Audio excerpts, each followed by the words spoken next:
This is the original esport racing game. This is iRacing.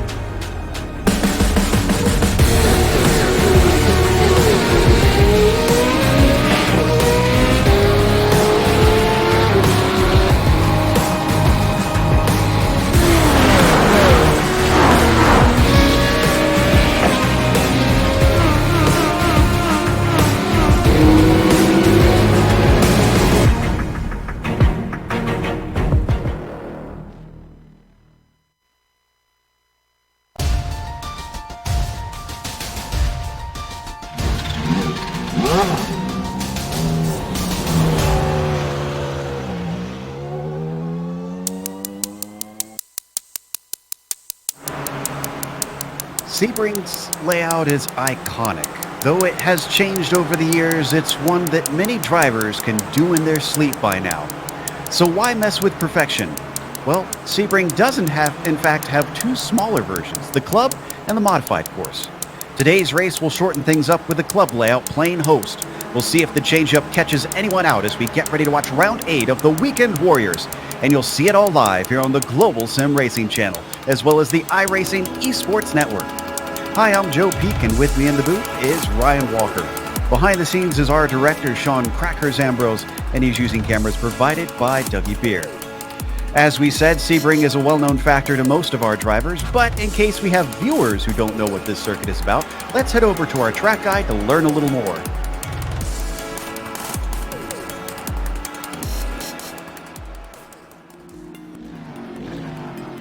Welcome to Sebring International Raceway.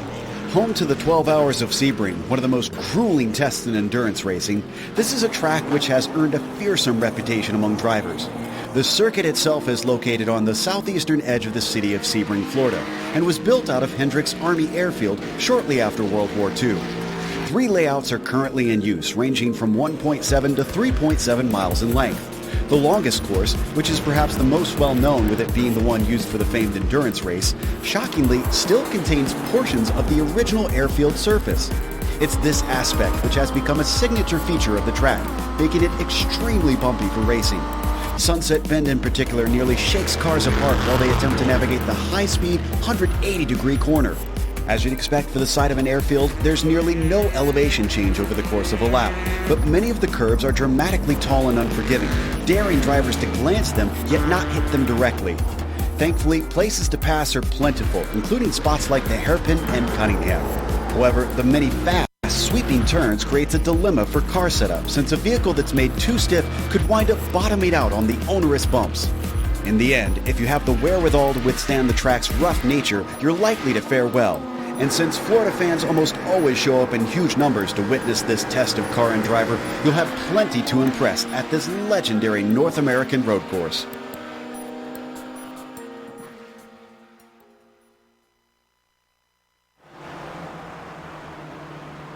You see some of the sights around the full track, but again, we are doing the club course today, Ryan. So why don't you fill our audience in on the specs of this shorter version? Some information about the track for anyone that's new to the series or tuning in for the first time. The track is 1.75 miles in length, I should say, or 2.816 kilometers if you're American. Has 11 turns. And the race length for today, as always in this series, will be 40 minutes. And of course, as always, the Weekend Warriors is brought to you by Sim Stickers. Whether it's button boxes, steering wheels, or keyboards, they have you covered. And now, if you use the promo code GSRC10 when purchasing, you get 10% off of all orders for the whole season. You can find out more at simstickers.co.uk. Now, we've got the championship underway. We're on round 8 today. So out of our 7 races, we've had David Gaspers win 6 of them. And of course, he's got a handy lead because of that. Daniel Sadro, 48 points behind in second. Look at how distant everybody else is as well. Jason Perry, Antonio Reese, Steve Elson, more than 100 points back from our leaders. That's more than a win away from David Gaspers. We still have a lot of racing left to go in the season. See if anybody can catch him. But there's also good news for those who are lower down because, Ryan, we have the Spec 2 Championship. So why don't you tell us a little bit about how the points sit there? So yeah, in the Spec 2 Championship, that currently at the moment it's still being led by Larry McLeod. Second place is PJ Gowdy, who's been in terrific form of late in the last couple of races. And in the top 3, still is Dominic Bureau, who took a podium last time out in the Spec 2 class at Sonoma. And then in 4th is J1 Smith. And yeah, the rest of the pack has fallen back, and rounding out the top 5 is Yuri Cox. So it looks like at the moment the Spec 2 Championship will be between the top 2, that is McLeod and Gowdy. Yeah, they've certainly been quick this season. Now, in case you've never watched the series, we've got some details for the race itself. As I mentioned, we are in round 8, and that's out of 12 total. Now, the setups on these cars are open, but there's not a lot you can tweak in the Spec Racer Ford. They're more of a sort of a beginner's car in SCCA racing for those who start to get a little bit serious and but aren't really willing to mess with a car that is an ultimate, high-end race car. Now, they also have a limited fuel cell compared to what the real ones have, so you can expect a pit stop today in this 40-minute race. And they also ration the points. I talked about it was 100 points for win, but it's also always 25 points for last place. So they spread that between those two ends of the spectrum, no matter how many people show up. They also get some penalty points if they have too many off tracks. There's a few places where you can sort of dip the wheels off here, but you don't want to do that too much because the walls are relatively close in most places. And they do have a spare car waiting for them if they find themselves getting some damage. And we have seen that come into play certainly a lot of times if drivers find themselves slow in a straight line around this track. As always, though, you're watching this on the iRacing Esports Network. Make sure and subscribe. It's very easy to do so. If you're watching this on YouTube, just scroll just below the YouTube video. You'll see a big red button that says subscribe. If you haven't done so yet, click it and you won't miss a moment here on IESN. A bit of a shakeup up at the top here, Ryan. I see both Brandon Hawken up at the top, and then the driver that we saw last week come in and shake things up, Maurizio Naselli. So this is a good sign for those who want a little bit of a change-up around here. Yeah, I was about to say as well before you brought it up, Joe, that yeah, it's a bit of a surprise or a shake-up, like you say at the top. Brandon Hawken in pole position with Naselli close in second, but Jerry McAreevy up there as well in third place. But David Gaspers is down in P5. That's a bit of a surprise. Certainly is. As we watch McAreevy, looks like he's trying to get a little bit of a tow here as well. That's Fred Desai in front of him. Let's see if Desai lets him through, and he is indeed. So this could be a pretty quick lap for Jerry McAreevy. And let's stay on board, because for those who are used to the typical Sebring layout, we want to make sure you understand where the finish line is, because it's not actually marked physically on the track. We're coming out of the final turn here, which is now the hairpin. And then as they come into Fangio, just after this right-hander, right about here is where that finish line is. So watch out for cars crossing there. You'll see them grid up, of course, when we go to take the pace lap and get a better sense of where exactly that is. McAreevy last time through did not improve, though. He stays in third place. In the Spec 2 class at the moment as well, it is currently in pole position in the Spec 2 class is the 208 car of Dominic Bureau, third place in the championship, and good to see Dominic up there. But yeah, in second place in Spec 2 as well is Larry McLeod, and riding at the top three in that class as well is Greg Stefani. I believe he's a Spec 2 driver, but I'm not sure because his number in the session is at 750. Well, as the Bureau comes around and takes another lap, looks like it's a 1:14.7, so not quite quicker than his fastest, which is a 1:14.5. Now, interestingly, I did notice that his time did not come up until later, so I may have gotten that start-finish line wrong. I'll have to double-check on this to make sure that we're giving the right information there on where that start-finish line is.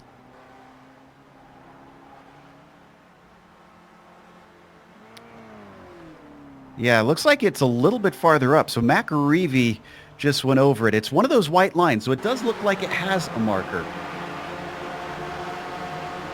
So we're going to watch Brandon Hawkins. Oh, and this is actually good. We just saw Brandon Hawkins come into pit lane here, Ryan. And we were talking about this beforehand. This is a tricky pit lane. Yeah, the club layout, the pit entry, it's one of from the races I've done on this layout, it's one of the trickiest pit entries to get right. You've got to go to the right as early as possible to get onto the pit entry. And as we've seen with Brandon, it's a bit of a difficult entry to get right. So it could be worth watching to see if anyone makes a mistake on that during the race. So we switch over to Murakami here, down in 30th position, way lower than what we're used to for Murakami. 31st now, as Stefan Schlacker is now up to 30th in front of him.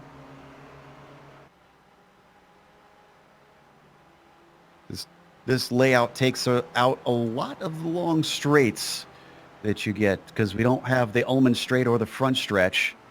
Antonio Reese, another one, seems to be struggling a little bit here, because he's usually up within the top 10, sometimes within the top 5, and right now he's down in 13th. Yeah, some people seem to be, some of the quick guys or the guys that are regularly up at the front seem to be struggling a little bit, so it could mix it up a little bit in this race tonight or this afternoon, wherever you are. As Gaspers is coming up to the line to finish his flying lap. And he's going to pull over, so he's not happy with it. He's still up in 5th, so it's certainly at least up there for Gaspers, and we've seen him win from way farther back than that, so not exactly a dire situation for him. Samuel Dick in 29th as he crosses the line, does not improve on his 15.1. Murakami's still struggling. He's only set 2 timed laps, interestingly. So a lot of off-track trouble for him so far, as we watch it. Reese now as well come around. Watching to see if Murakami can get himself a better lap, and nope, not going to be this time, unfortunately. As Reese decides to dive into the pits, as we look at Adam Bradshaw at the moment, who is I think he's on a slow lap at the moment, coming up to the line to start another lap. So hopefully he can try and improve. As we look at Dominic Bureau as well, still on pole position in the Spec 2 class and 13th overall. So his quickest at a 1:14.5 is about half a second off of our pole time. Looks like it is a 1:15.2 that time, so not an improvement for him. I've also been watching Naselli lately because he's got 2/100ths to make up to take the pole away from Brandon Hawken. And Hawken is in pit lane right now. He still has time to get back out and start one more lap, but he's running out of time.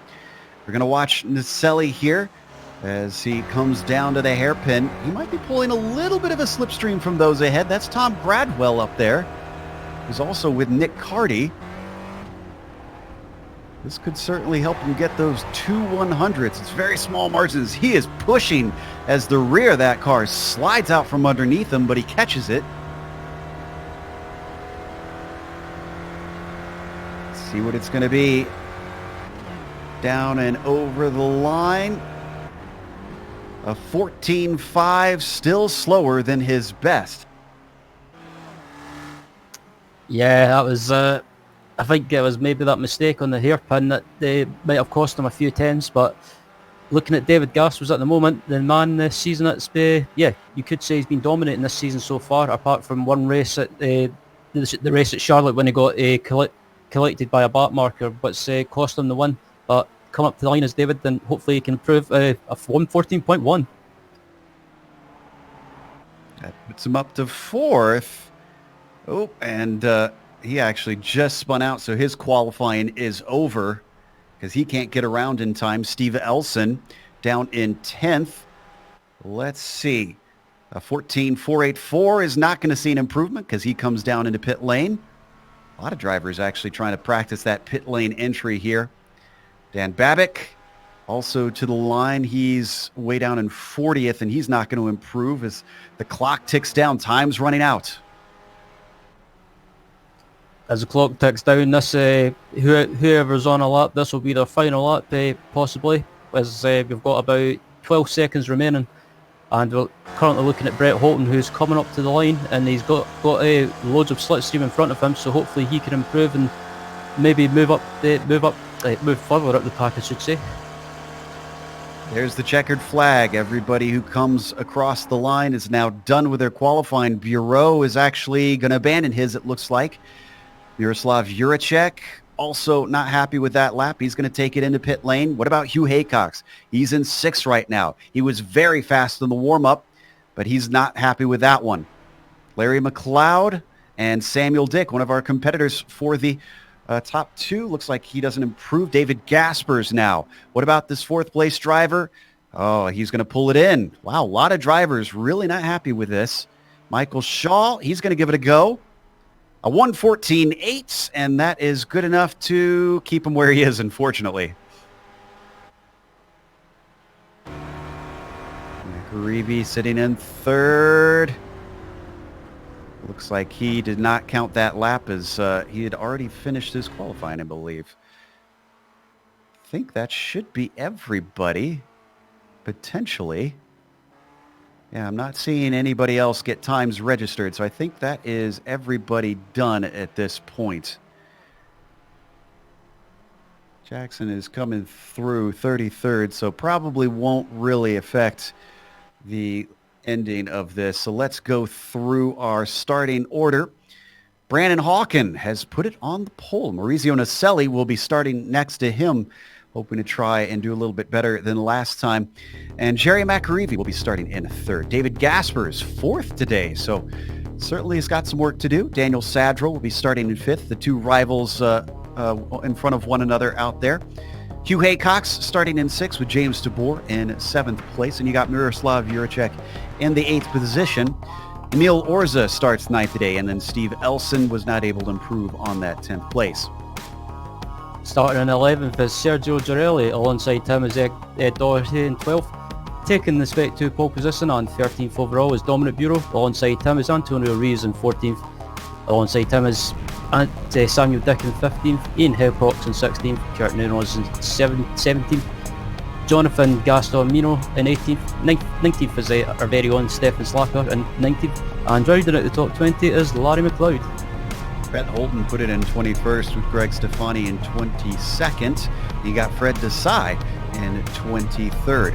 Tim Van Dormelen in 24th will be followed by Michael Shaw in P25. Adam Bradshaw starts 26th today, and Yuri Cox in the 27th position. Jeff Jacobson, 28th for him. Paolo Green, way down the order, but in 29th.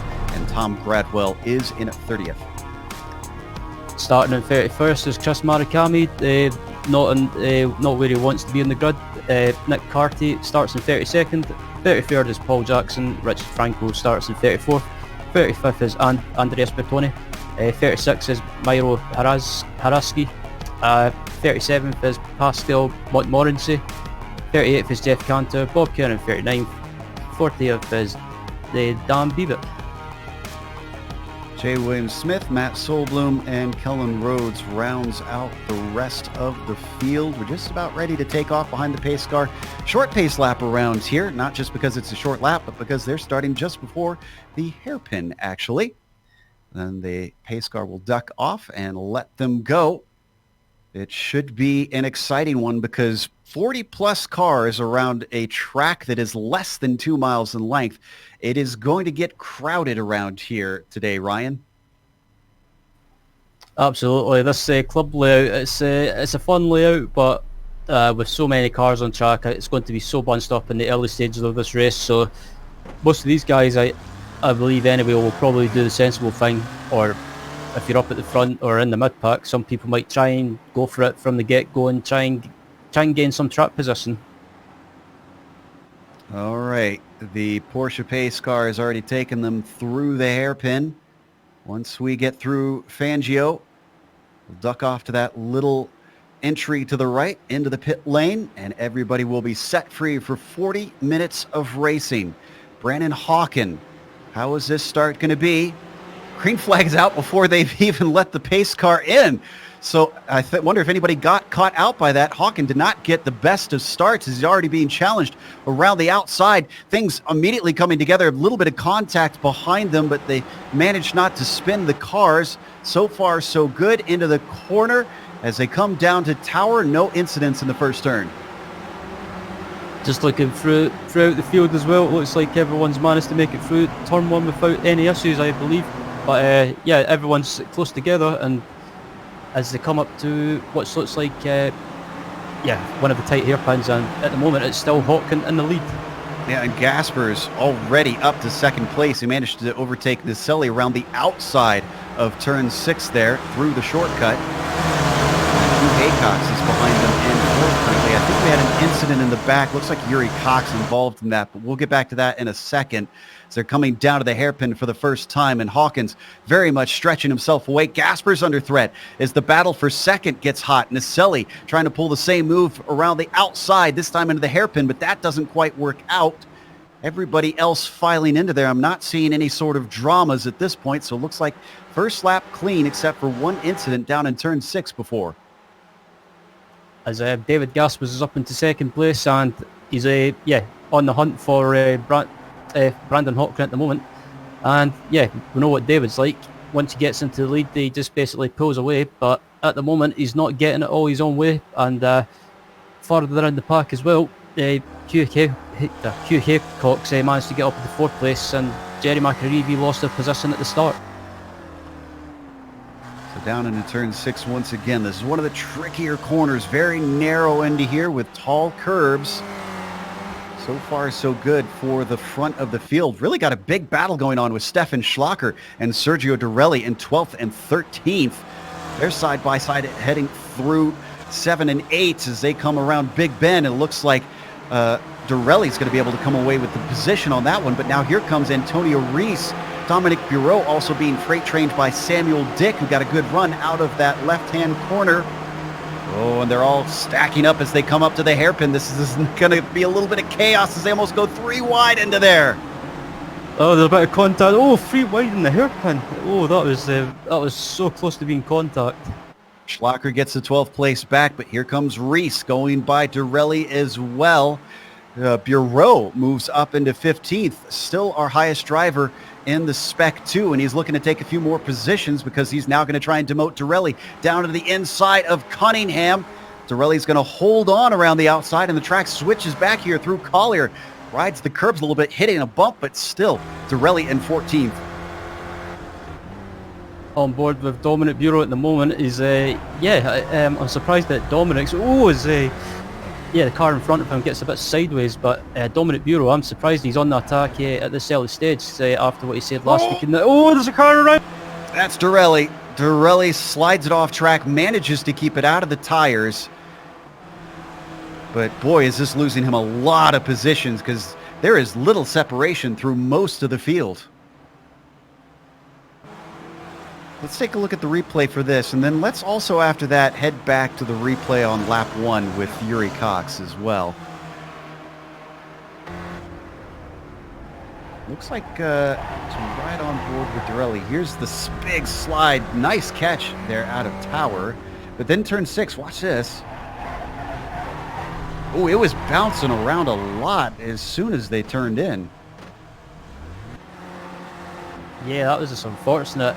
It's an easy thing to do around this track because it's so bumpy, and also these cars are so set up really stiff. So, yeah, the cars bounce around.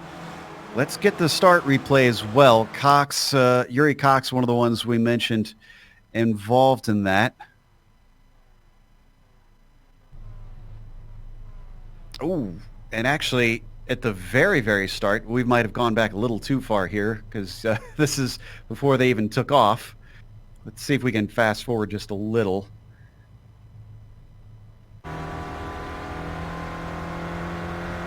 Looks like we might not be able to get it. Oh, and let's come back live anyways because we've had a problem with Samuel Dick. This is in 36th position. Oh, and there's a lot of cars involved. This starts with Kurt Nunez, who's number 18, and it's an absolute mess here, Ryan. Yeah, that was just unfortunate, and it's like I said before around this layout of Sebring is. Oh, it looks like the number 18 car of... I'm trying to check lifetime and sort it. Yeah, it's Nunez. We got the replay here. As the replay is on screen now, and it looks like it looks like he's going to be caught up in this incident as they head down to the hairpin, and might just be everyone getting bunched up. Yeah, we need to back up a little bit more than this. This happened in turn 6. There it is right there. Here we're going to get a good look at it. Already they're fighting quite a bit here. And you'll see here, right, it's just everybody kind of piles into one another. Yeah, Nunez just gets spun around and it just causes a concertina effect, and unfortunately it's several cars caught up in that. But yeah, I don't get why these people... And we've got Mick Claridge helping us down in pit lane. He's been watching things. Mick, you spotted a big accident happen while we were watching this replay. What went down? Yeah, I was just watching. Hi, guys. Just watching. As you was watching the replay, it looks like Bob Kern's been involved in a massive wreck. Looks like about 4 or 5 cars involved in that. Looks like Kurt Nunez has disconnected from the race now as well after that wreck. Boy, been quite a bit of action happening, and I think we got a change for the lead here on screen because that's David Gaspers as well as Naselli getting ahead of Brandon Hawken. That just happened now. It was into Cunningham that started, so I'm not sure if we quite caught it on screen, but we definitely saw the tail end of it at the very least as we ride on board with Gaspers. Let's look at the replay.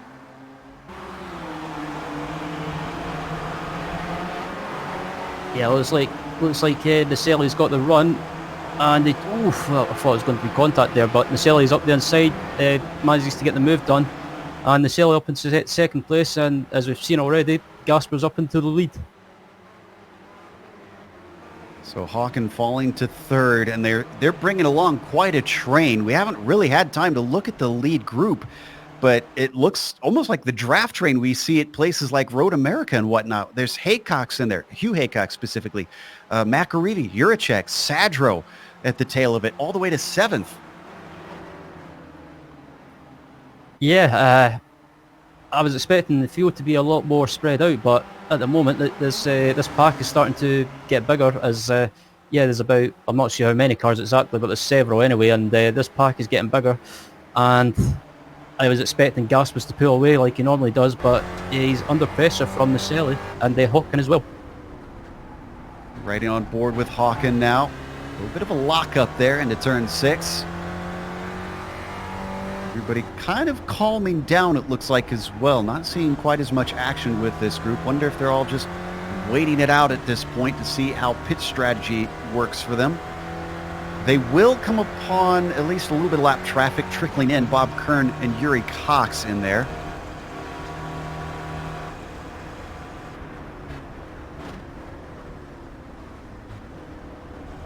We really get a sense of how bumpy this track is as we ride on board, Ryan. It's a fun track, but it's a bumpy track as well. But that's why I love Sebring. It's just there's different types of nature to the track. There's the bumpy sections of the track, and also got to remember as well, Sebring, from what the stories I've read, used to be an old airfield as well. So that's a bit, I guess you could say, it's old tarmac. It actually is. None of this portion is, but on the front stretch and the Sunset Corner, I believe, are original tarmac from back when it was an airbase. So yeah, that's why those are such a nightmare to run through as we stay on this battle. We've seen Naselli make little dips and dives, poking his nose out on Gaspers. Just nothing has elicited a pass quite yet. As we got a car coming back on. Is that Kern? Yeah, it's Bob Kern. So he thankfully is able to stay out of the way of our leaders. Top 3 pulling away. Something happened to McAreevy that's dropped him backwards. Not sure what went down there. Oh, and we got a little bit of a challenge on Hugh Haycox as Juracek has a nice run. He's going to look to the inside. He's got a clean move, textbook maneuver there for the 84 to take 5th away. That was a good move from Juracek. Hugh Haycox tried to hold him off by moving to the inside, but went back to the racing line. Juracek seen a gap, went for it, and managed to pull the move off into the hairpin. So we're now in the pit window. So will we see anybody take an early dive in to visit Mick? We'll keep an eye out and throw to Mick if we get anybody coming in. I expect Elson to be one of those since he usually runs that early strategy.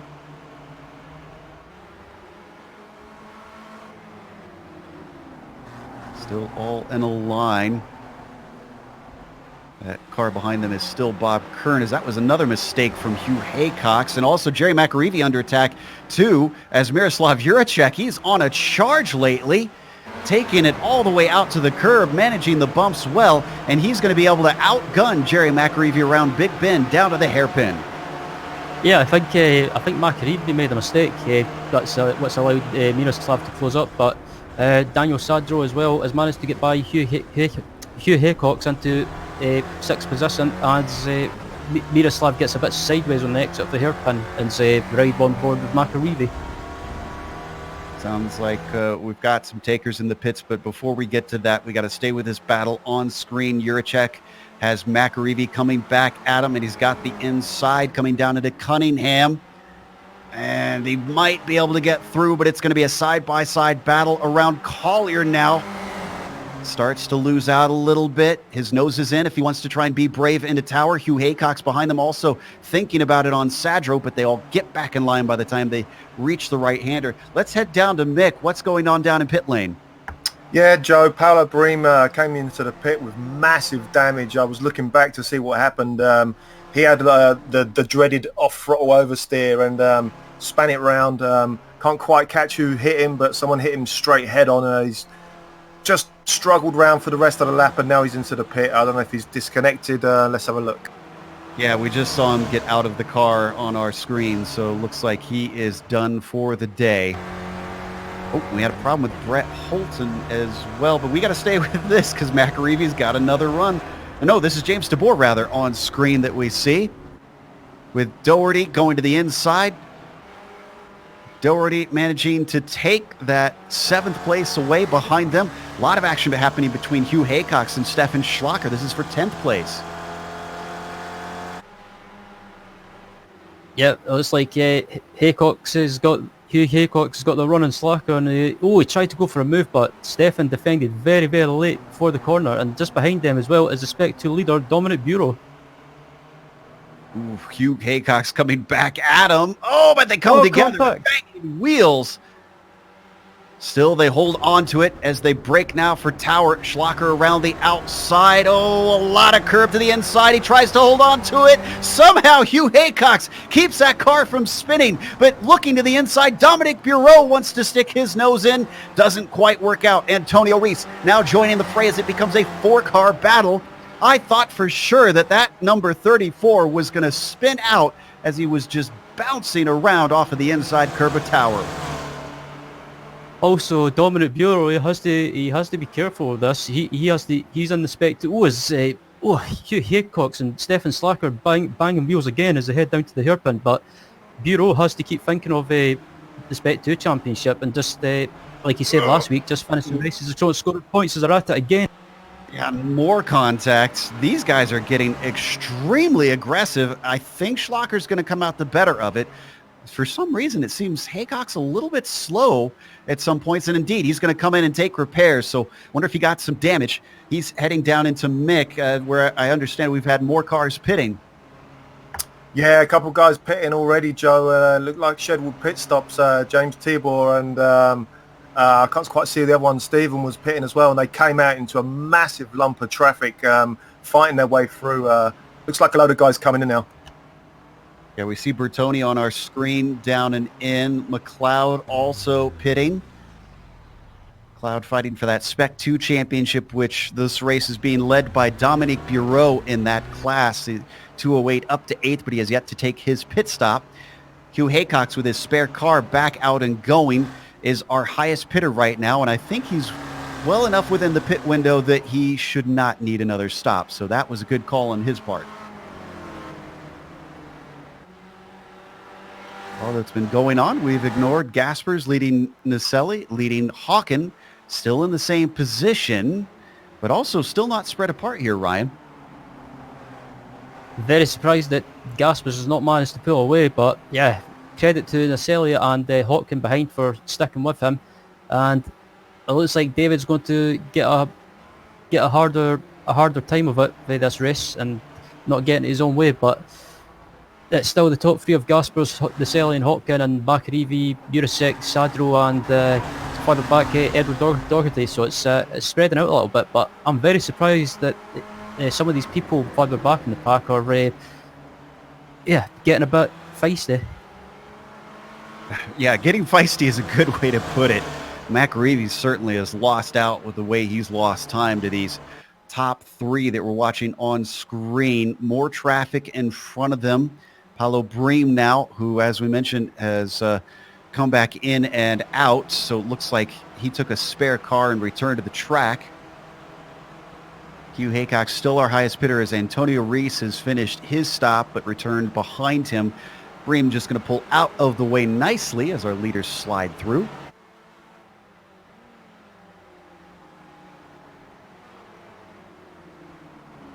Almost halfway through this race already. I can't believe we have actually gone through halfway already, Ryan. Yeah, I was just looking at the timer as well, and I think we've got a battle for P4 going on at the moment between Bakarivi. Yeah, just taking a look at them. Juracek and Sadra have calmed down a little bit. They're just kind of riding in pace behind them. Nick's got another driver joining him. What's going on? Ian Haycock, scheduled stop, no trouble, no damage. Looks like he hit his marks. He's just pulling away now nicely. Up through the gears, just hold that speed limit. Nicely away. Hugh Haycock's also passed his dad now. So Ian won't be able to come back in front of him. In fact, Antonio Reese a little bit behind Hugh Haycock's by what looks like about 3 seconds. Oh, and Sadro just got Juracek.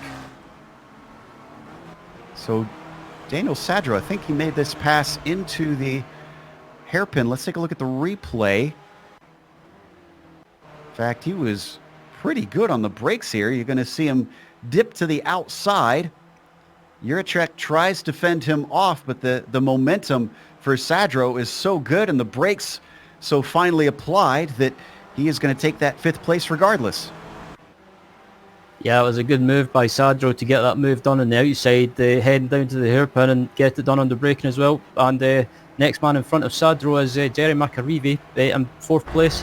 as some of these guys up at the front still have to make their pit stop, but as always they'll try and go as long as possible and try and take less fuel at the pit stop towards the end. We had a bit of a mistake from Naselli in second place. Not a major one, but enough that it's pulled him away from Gaspers a bit here. He hit the inside curb through turn 6 quite hard. You could see the time that it lost him, and Hawken is going to try and take advantage of it now. He's got the inside. No defensive line there from Naselli. There you go. Second place goes to the number 99. Now, can he run Gaspers back down? It'll be interesting to see, but I think if these two guys start scrapping amongst themselves, it will allow Gaspers to pull away and build up a bit of a gap before the pit stop. And we know what Gaspers is like when he builds up a gap, and after pit stops he can't be touched.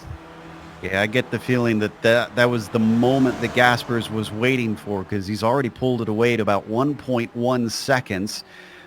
We are hitting a little bit more of that lap traffic, though. Jeff Jacobson in front of him. Oh, and he's pushing. Gaspers is really pushing. He was way off the track there, trying to gap himself to those behind. Yeah, I think David wants to try and, like I say, try and build up as much of a gap as possible before the stop. Jeff Jacobson in front of him. I don't think Jeff will make it too difficult. He'll probably move over to the right before the hairpin if David is close enough. So they come down towards the hairpin one more time. David's got it up to 1.1 seconds. Is this lap traffic going to be an issue? It took him out of Charlotte. Didn't take him out this time. Jacobson looking awful shaky there. Yeah, I thought there was going to be nightmares or a repeat of Charlotte, but luckily they managed to make it through the hairpin in one piece, and David managed to get by without any trouble. All right, so not sure that we'll get much action here. From what I understand, we got a nice little battle of a bunch of cars for 24th. Jeff Cantor leading Bertoni, Murakami, McLeod, Dorelli, as well as the lapped car of Adam Bradshaw in the mix. Now, what's interesting is Cantor has not pitted yet, but everybody behind him has. This is a truly train that we're seeing. Yeah, you beat me to it. I was about to say a truly train, but yeah, these guys behind him made a pit stop, but Jeff Cantor hasn't at the moment, so he still has to make his pit stop as he runs wide at the hairpin, and that gives the 21 car behind him a chance to make a move, and also lets Chris Marikami through, and I think Cantor's about to dive into the pits possibly. Bertoni nearly ran into the side of Cantor, but he's going to stay out, it looks like. Murakami, though, not challenging that purple machine of Andre Bertoni. Looks like we got a couple more in. I see Hrasky down in his stall. Ooh, we might want to head back up to second place because Naselli is hanging very, very close to Hawken right now. You can see he's keeping that gap extremely small. He's waiting for one misstep from the number 99. Oh, and one of our front runners has joined Mick down on pit lane. I see Sadro there with you, Mick. Yeah, Sadro's in. Scheduled start. Looks like nice. Nicely on his marks. Just going to watch him as he pulls away. Nice bit of wheel spin there in first gear. Let's see how he gets out of the pit lane. Just watching for any traffic on the way out. No, nice and clear. Nicely away for Daniel there. Actually, yeah, that is beautiful timing for him. He's just out behind Stefan Schlacker. Oh, did Schlacker just spin? No, that was another car. That was Carty. That was Nick Carty. That's one of our lapped cars. So no, that was a self-spin. No reason for a replay on that one. Certainly might have given a scare for Sadro. Sadro returns in 9th place. Highest car to a pit, way ahead of Hugh Haycock's, to be honest. Yep, at the moment I'm just looking out throughout the field to see if anything else is happening. The Spec 2 class is still being led by Dominic Bureau. Second place is Tom Gradwell, and rounding out that top three is top three in Spec 2 is Kellen Rhodes. And looks like McAreevy also heading, and oh no, not McAreevy, Naselli. Naselli's in. Also, it looks like apparently there was a wreck at pit entry, according to Mick. Mick, what did you see on that? Yeah, I was just watching the cars just to see who was coming into pit entry, and Dan Babick just completely lost it on the way in. I don't even actually think he was trying to head into the pits. I'm just watching him now. I know he is diving into the pits now, but a few cars had to move out of the way, and it was right at the pit entry. So maybe even a couple of cars actually went into pit lane without meaning to. Here's Babick. Oh, you know what? I think he was trying to get in pit lane and braked. Yeah, everybody had to kind of dodge around him. Wow. So that's a good example of just how tough it is to get the car woed up into there. We saw Naselli come back onto the track. He is ahead of Daniel Sadro. It's about 2.3 seconds between them, with no cars actually between them as well. So Sadro's got the bit between his teeth. He's gained a fair bit of ground up, to be honest. I thought he was a little bit farther back than that to what was our third place driver before.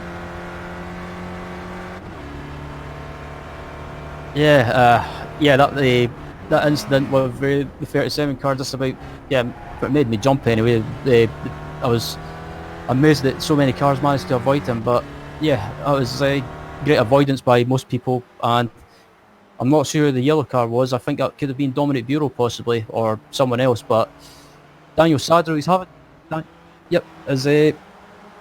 Dan Sadler having a good race at the moment. We're watching the battle for 13th now. This is Van Dormelen leading Tom Gradwell, Antonio Reese, and James DeBoer. Reese and DeBoer have pitted, by the way. Orza's also at the tail of this train. But Van Dormelen and Gradwell haven't pitted, so they don't want to be held up too long behind these two. Absolutely. Just looking to see if any of the leaders up at the front. I've pitted, actually, David Gaspers is in the pits. Yeah, Mick, they're heading your way. Yeah, both first and second place now. Brandon Hawkin just slots in front of David Gaspers. Let's just watch their stops, see how they come out. Looks like Gaspers is going to get away first. And Naselli's actually dealing with traffic right now. Yeah, Gaspers away first. Brandon Hawkin away. Looks like Hawkins may have lost out a little bit there. Gets onto the track. Both of them actually well ahead of Naselli. And Hawkin actually may have dropped Naselli here. I don't think he's close enough to get the draft off of him. So our top three spread apart after the pit stops.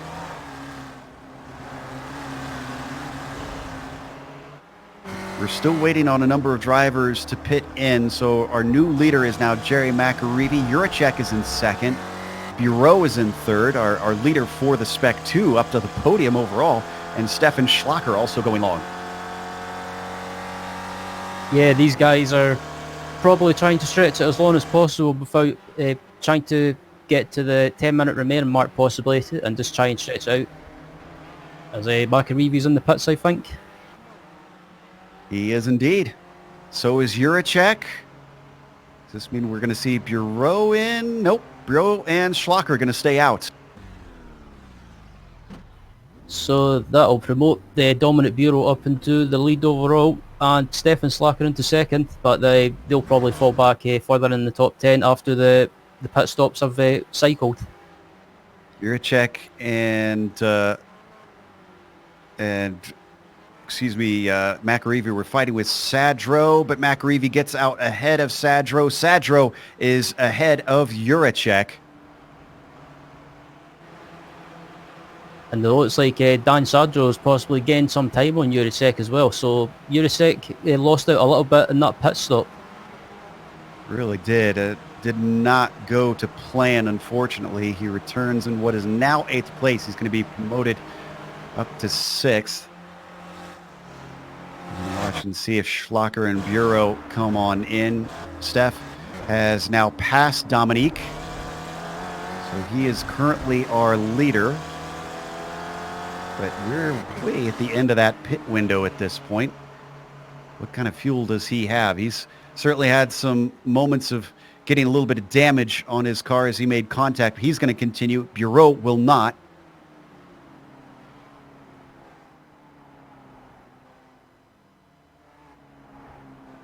Schlacher running that as far out as possible. We're still waiting on a few others in the back as well to pit. Greg Stefani has yet to come in.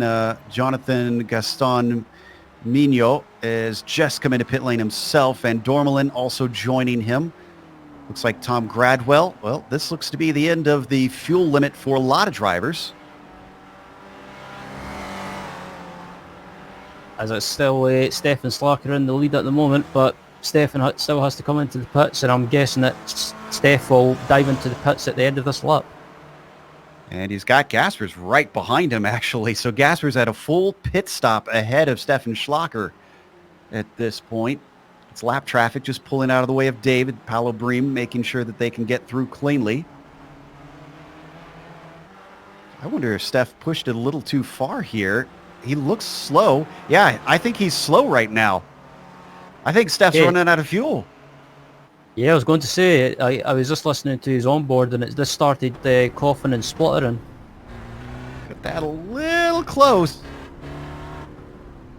Looking for his pit stall, and he makes it in time. Boy, that cost him, though. He was quite a bit slower coming to the end of that lap. Stefani's going to join him.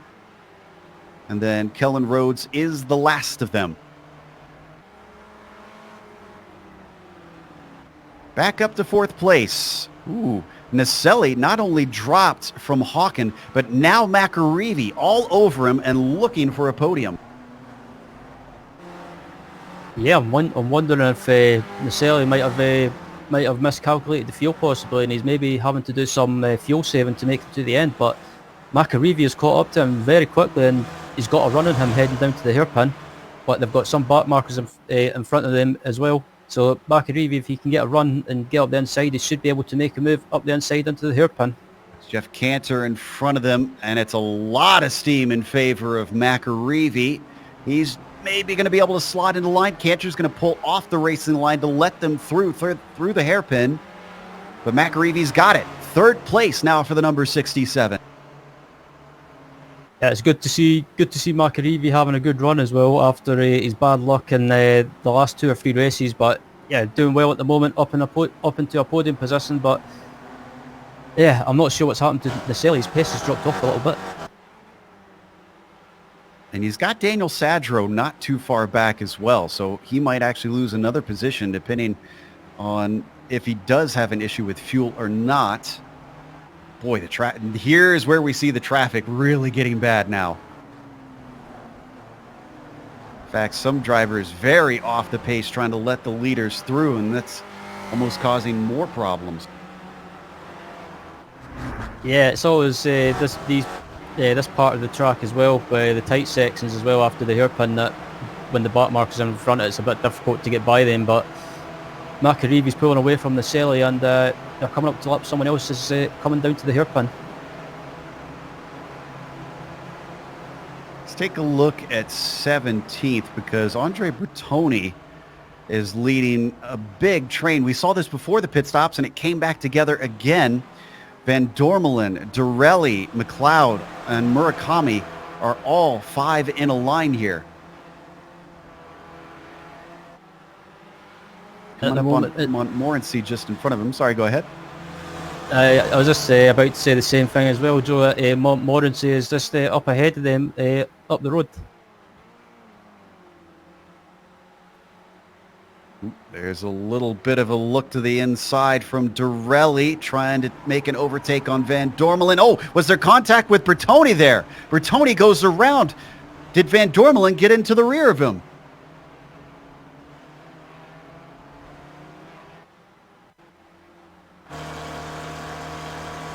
Looking at the replay on that right there. Yeah. Little tiny bit of net code. He was awful close to him, but that shouldn't have been that rough of a shove.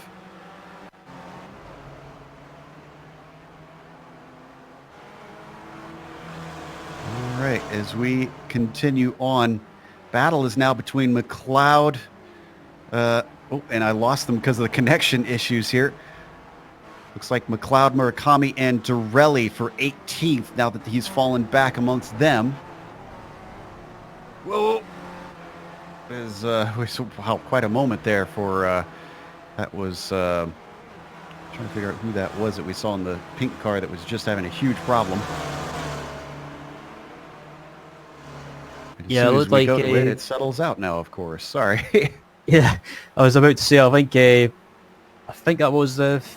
I'm not sure what number it is, but I think that was Michael Shaw having an issue going onto the grass and just managed to hold it. But back up at this battle for 18th place with Girelli, Marikami, and Larry McLeod, and yeah, it's you get some good racing up at the front, but there's always a battle going on in the midfield as well, and this is proof of it. Only 6 minutes to go at this point, so laps are running out. We got a car spun. That's Steve Elson. That's for position. Coming out of Cunningham, Steve collected it, but you can see everybody's just freight training that number 56. Let's take a look at the replay here.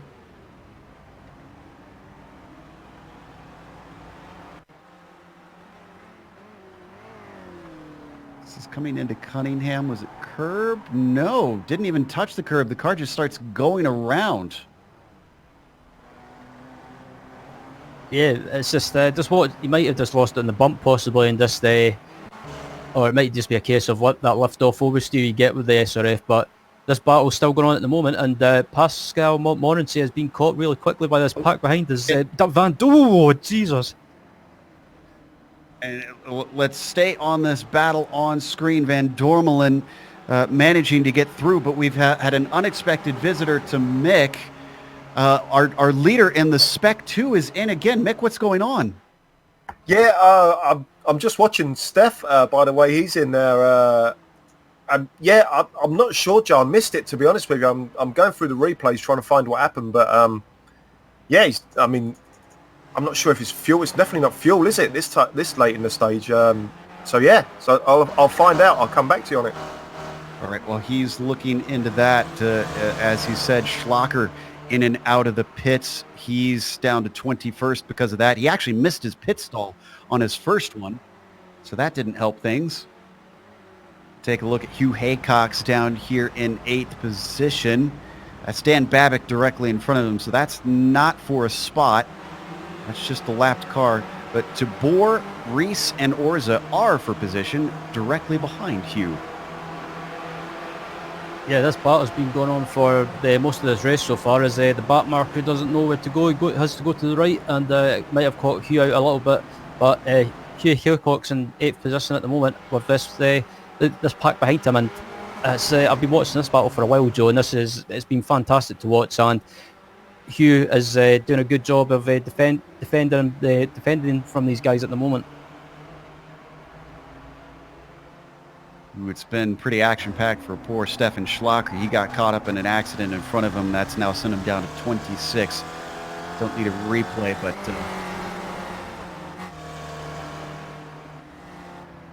did we have an offer to Tabor?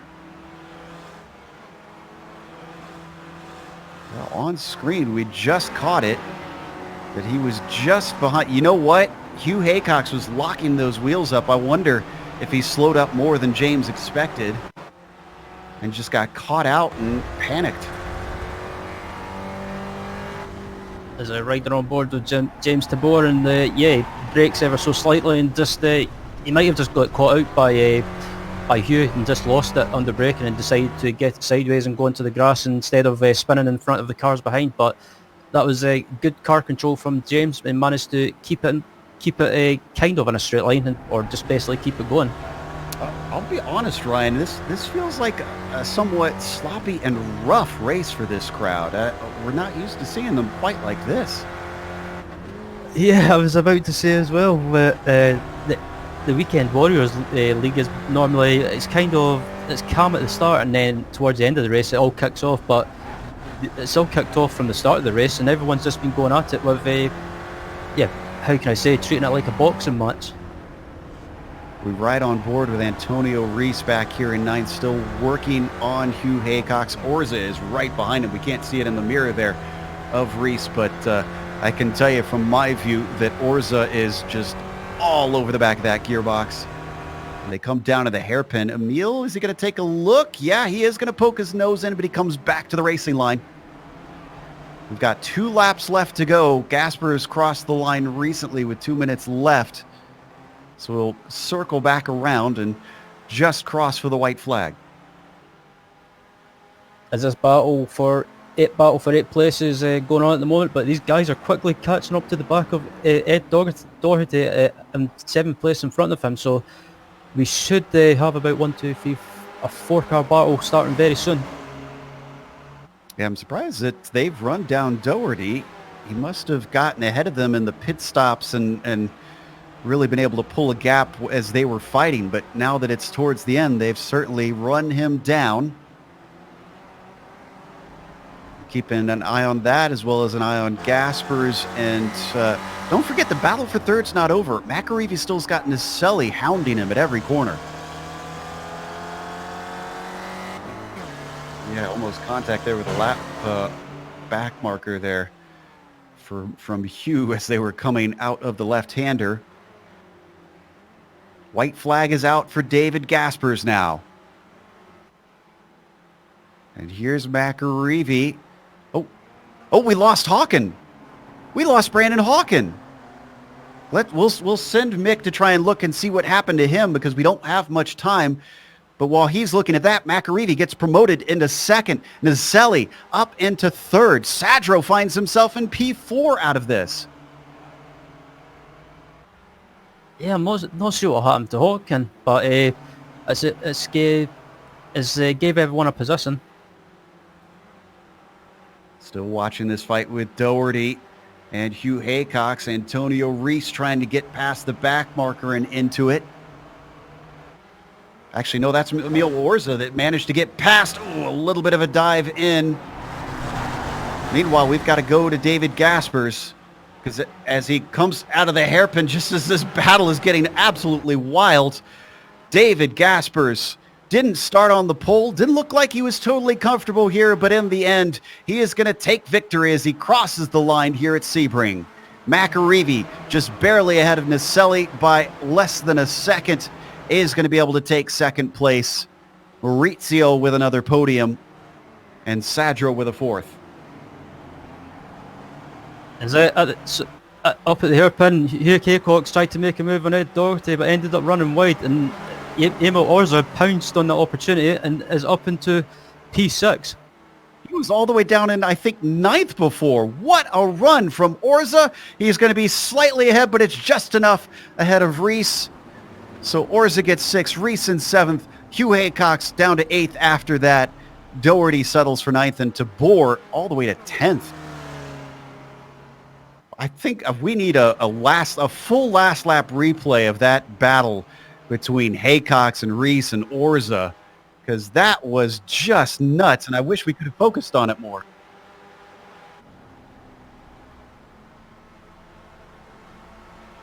We got the replay on screen. Let's see, where is this coming out of the hairpin? Where are we right now? Okay, here we go. This is where it starts to get wild. It's coming out of Tower.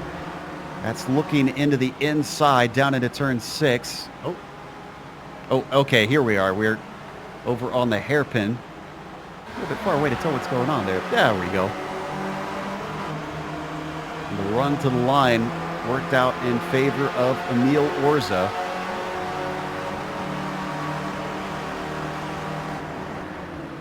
Great stuff there at the end. Let's take a quick break, though, as everybody else trickles across the line. We're going to come back with the unofficial results as well as driver interviews. Stick around because on screen you're going to see all the upcoming races here on GSRC.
Welcome back to Sebring. We just watched round 8, and it was a bit of a melee out there for a lot of drivers. I heard a little bit of talk after the race over the radio. Certainly seemed like a few were upset about how things went. But David Gaspers, I don't think he's that upset.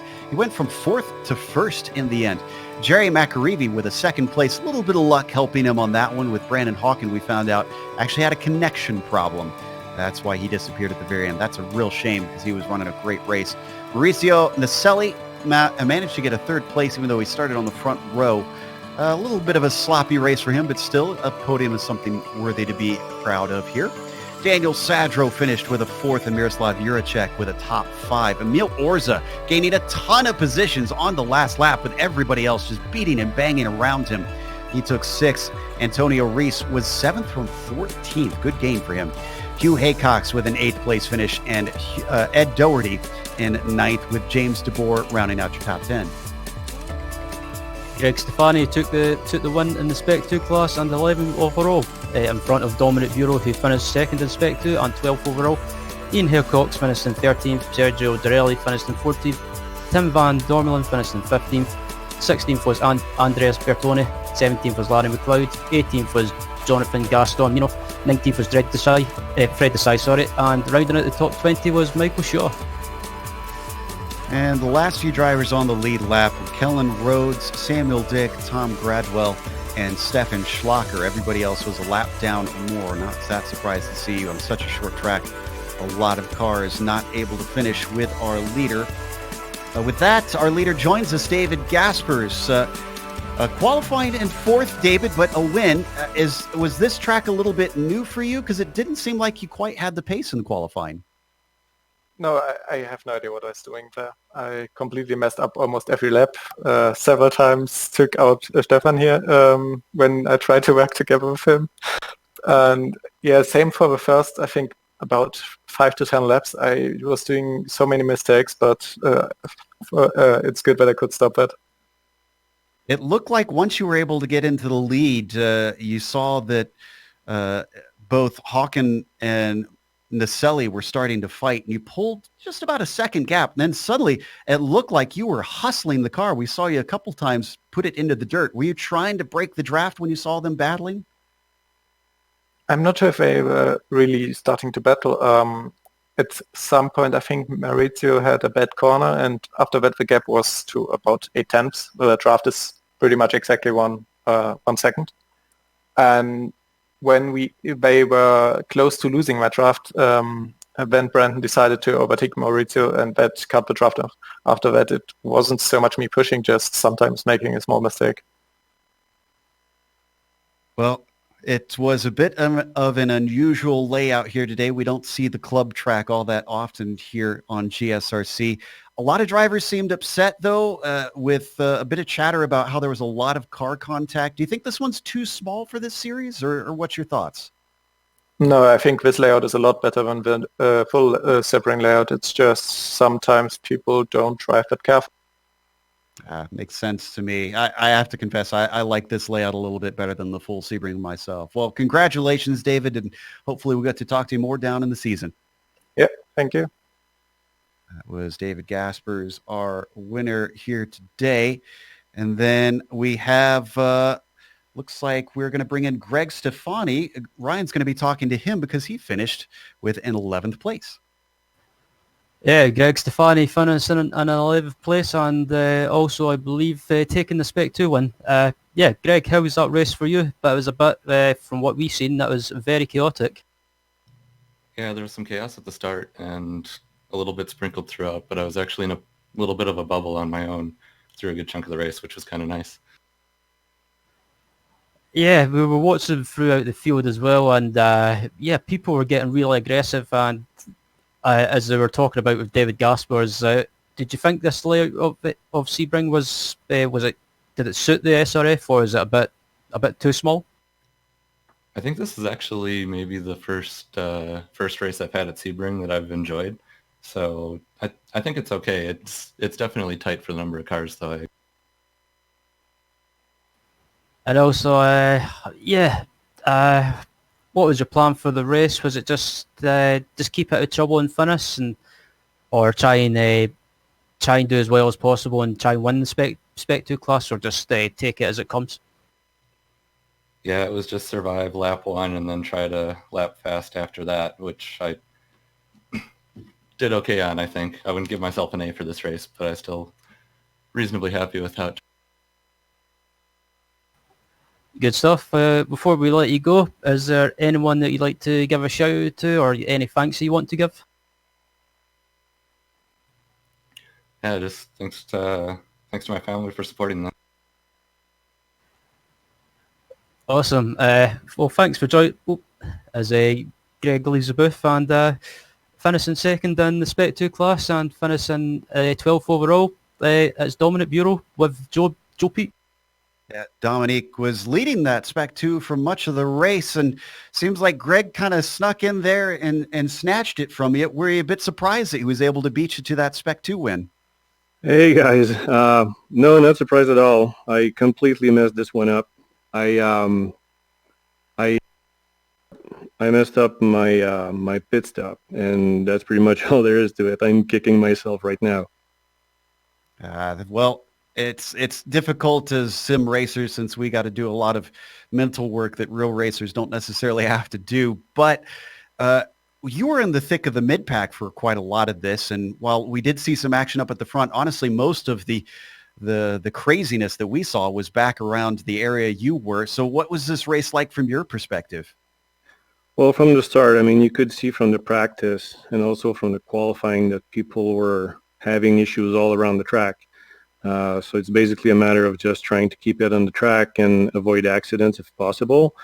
And obviously it's something that's sometimes easier when you're up at the front, but in the mid-pack it was a bit crazy for the first few laps. But I was able to keep it clean and just let people go by if they were faster, or dive bombers or whatever would happen there, and then just get back to them later on. So it wasn't too bad. I was expecting more carnage than that around me, and I was able to keep it clean apparently. Now, we get a lot of talk, obviously, with some European tracks, some Asian tracks that drivers really want to see on the service, but we don't hear often from Canadians, because you guys have a fair amount of racetracks up there too. Is there anything local to your country that you'd like to see on the service? Well, I already have Villeneuve, so that's a good start. And I don't know much the tracks around my place. I mean, I used to travel a little bit for racing in the United States. But there is Mont Tremblant, which is a nice track, and which would be great to have in the service, obviously.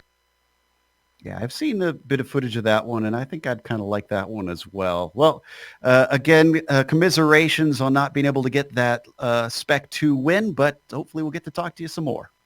Hey, thank you guys, and thanks for the broadcast and everything. That was Dominique Bureau, 12th place overall, second in Spec 2 today, and that's going to wrap up our interviews. So let's give a big thank you to our sponsor once more. Again, that is Sim Stickers, and you can find them at simstickers.co.uk. Enter that code again, GSRC10, when you buy anything from there, and you'll get 10% off all of your purchases for the season. Thanks to iRacing for putting us on IESN. Make sure and subscribe to the channel so that you don't miss a moment of all the best racing here on iRacing. Thanks to the companies that provide the software and the hardware for our broadcasts. They're listed here on your screen. And additional thanks go to June Lalonde, who provides our wonderful music. See the screen for how to get a hold of more of her great work. Thanks to the team today, Ryan, Sean, Dougie, and Mick. If you'd like to find out more about GSRC, including upcoming races, you can find it at globalsimracingchannel.com. We also have social media outlets. We have Twitter, which is at GSR Channel, Facebook, Global Sim Racing Channel, and Instagram, which is at GSRC_Graham. The next race that we're heading to is going to be another small circuit, Brands Hatch. Very tricky racing there. That'll be Sunday, February 9th at 2:45 p.m. Eastern. But we have upcoming races for other series listed on the screen, so make sure and check those out and then mark them down on your calendar. But until next time, race clean, race hard. We'll see you on the track.